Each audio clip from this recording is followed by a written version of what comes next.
இளையவனின் இடையொரு நூலகம் படித்திடவா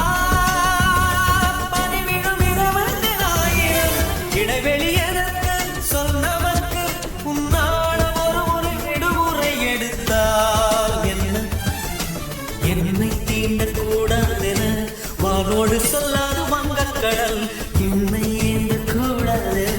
கையோடு சொல்லாத புல்லருடல் நீ தொட்டால் நிலவில் கரைகளும் நீங்குமே விழிகளில் வழிந்திடும் அழகு நீர்வீழ்ச்சியே எனக்கு நீ உனை தர